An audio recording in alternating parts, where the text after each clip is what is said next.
looks crazy. It has this reputation of being crazy because it's head first, but in all honesty, it's the safest of the three sliding sports because you have no distance to fall. You're on the ice practically.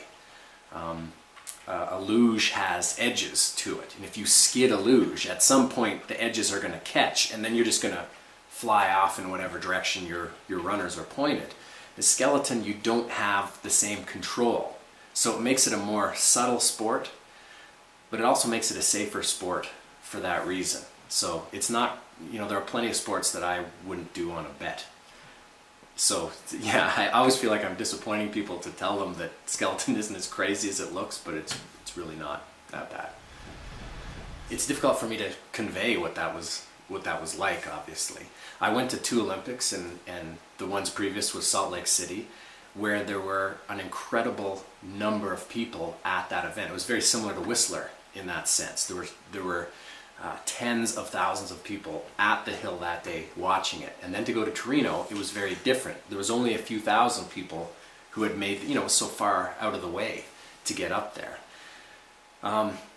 So, you know, on the surface, you know, there were some aesthetic things that were very different, but it's still about, you know, you still had millions of people watching on television. There was, it seemed like 90% of the crowd was Canadian, and a lot of the people that I coached, or B-team people or development people, had flown over to be there at that race. So, and obviously my wife was there too, and my sister and some friends, and it was a wonderful experience in every regard. And it's you kind of are treated a bit like a rock star for a little bit after you know, if you're lucky enough to win a medal at an Olympics, and it was great fun. It was great fun.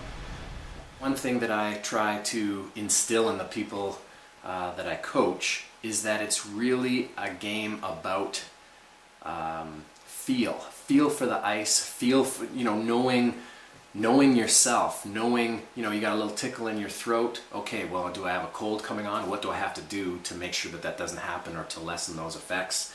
Do I have a tightness in my hamstring?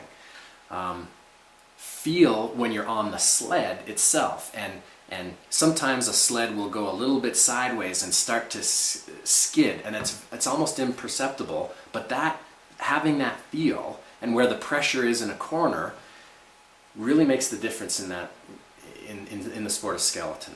And so, you know, just trying to quiet the mind so that you can hear that sort of thing, you know, and doing a lot of something that I think is very important in the development of a skeleton athlete is just doing run after run after run here at Canada Olympic Park on your home track, because after a while, you've done it so many times, it's almost second nature, and that's when the little pressure changes, the little waves in the corner. That's when you start to, you know, you have enough brain power to focus on that, whereas before it was always, where am I? Do I steer now? Is that hard enough? You know, you just focus totally on when and where to steer.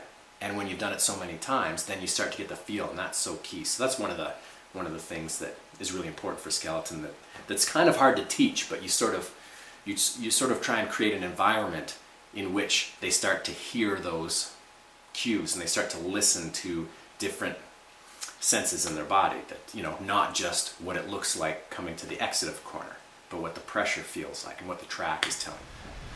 I sure enjoyed myself, and there was some wonderful people who were inducted that day who had some fantastic messages that they gave, and it sure was a wonderful experience and a real honor, for sure an